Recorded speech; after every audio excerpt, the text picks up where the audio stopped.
पडणार आहे।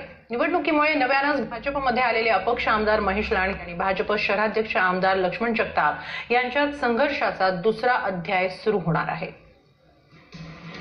काही महिन्यांपूर्वी भाजपमध्ये प्रवेश केलेले अपक्ष आमदार महेश लांडगे यांच्यावर मुख्यमंत्र्यांनी आळंदी नगरपालिकेची जबाबदारी दिली होती।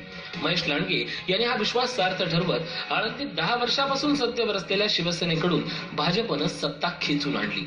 मुख्यमंत्र्यांना हे रिटर्न गिफ्ट असल्याचं मानलं जातंय। भाजपसाठी हे फायद्याचं असलं तरी यामुळे पिंपरी चिंचवडमध्ये पक्षाचे आमदार आणि शहराध्यक्ष लक्ष्मण जगताप आणि महेश लांडगे यांच्यात सत्ता संघर्ष वाढण्याची चिन्ह आहेत। मुळातच मुख्यमंत्र्यांनी महेश लांडगे यांच्या भोसरी विजन 2020 या कार्यक्रमात लांडगे यांच्याकडे झुकतं माप असल्याचं दाखवलं होतं। त्यातच लांडगे यांनी आळंदी नगरपालिकेची सत्ता आणल्यामुळे आता पिंपरी चिंचवडची जबाबदारी ही लांडगे यांच्याकडे जाण्याची शक्यता आहे।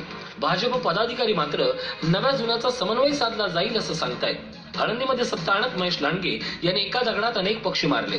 आळंदी हा भाग शिरूर लोकसभा मतदारसंघात असल्यानं शिवसेनेचे खासदार शिवाजीराव आढळराव पाटील यांनाही धक्का देत त्यांनी लोकसभेची दावेदारी भक्कम केली आहे। पिंपरी चिंचवडमध्येही भाजपचा आश्वासक चेहरा म्हणून ते समोर आले। त्यामुळे पिंपरी चिंचवडमध्ये आता पक्षाचा सत्ता संघर्ष अटळ झालाय।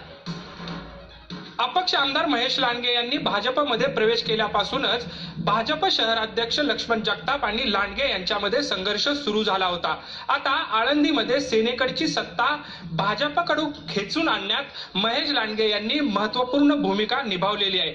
त्यामुळे पिंपरी चिंचवड मधल्या राजकारणावरही त्याचा परिणाम होणार आहे आणि लांडगे जगताप यांच्यातील संघर्षाचा दुसरा अध्याय सुरू होण्याची शक्यता आहे। व्हिडिओ जर्नलिस्ट कृष्णा पांचाळसह कैलासपुरी, झी मीडिया, पिंपरी चिंचवड।